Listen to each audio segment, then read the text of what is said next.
เมื่อคิงในยิงใจเอาผมสิตัวก็เมื่อคิงในยิงใจเป็นตัวเพลาขึ้นหยันตั้งหัวอันนึงเขาได้ครับเอาข้อมูลศาสนาเป็นยุคตะลาหนำตะลาอันนึงตั้งตุกซึ่งเป็นยุคตะลาอันหมอหูนั่นเป็นหยันหนำตะลามียุคหนำสองเปิงอะไรหมอจักเทนำมารูปบริสิตาญาณนี่เป็นอมวยศาสนาพระเป็นเจ้าในเป็นนั่นเนี่ยสิก็เมื่อกี้ในยิงใส่เป็นยุคหนำว่ายุคหนำสองเปิงในก็สับเป็นสิ่งกระในสามันเป็นอนิจจ์ยุคหนำเขาเนี่ยก็เอาใจเอาถอมตัว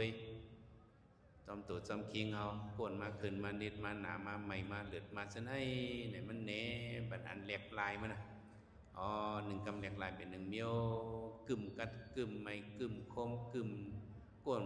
หนึ่งกำเป็นหนึ่งเมียวเนี่ยเป็นอนิจจ์เนี่ยเป็นนิตัวเขาอันมันเจ็บมากวนมาขึ้นมานิดมาหนามาเส้นไหนช่ำอยู่หยาบขันใจขันตัวขันใจทุกข้าเนี่ยก็เป็นนิตัวเนี่ย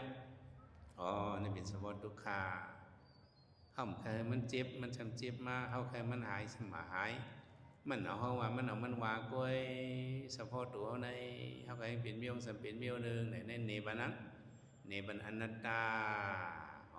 นิสัตทุกขาอนัตตาวางเป็นในตัวเขาในพร้อมห่วงที่ว่าอนิจจตุกขาอนัตตาเป็นความนับหมากเนี่ยมันเจอมันเนบันเฉพาะลักษณะสามเปิงที่ในตัวเขาลองว่าอนิจจ์มันเกิมทุกขาอยู่อย่างคันเซออนัตตาลอนแกนมีแคลเซียมไหลเนี่ยเขาได้ไหลหัวในนิ่มตัวนิ่มเสือเขาถอมตัวสิ่งเขาต่อไปดินเขากว่า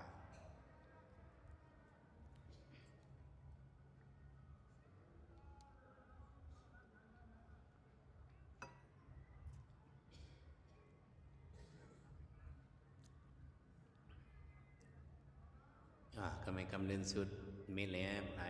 ไล่ถวยเสือเขาถวยเสือเขายาวถวยเสือเขาอิ่มดึกคือเราออกเราเห็นได้10 กรัมถวยเสือเขายาวโชว์ตัวเขาเอาออกหมดอ่านเขายาวออก10 กรัมนะตัวเหตุถอมตัวซ้ำตัวเขาผิวเนื้อผิวหนังเขาเมื่อพองเขาถวยรวมเขายาวเนี่ยบางปองเขาได้หันคนถุ่มเนื้อ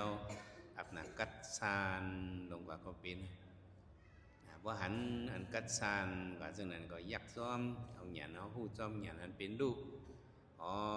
อันซานเนี่ยมันเป็นเฉพาะเวทนาอ่อนเวทนาอิดยุ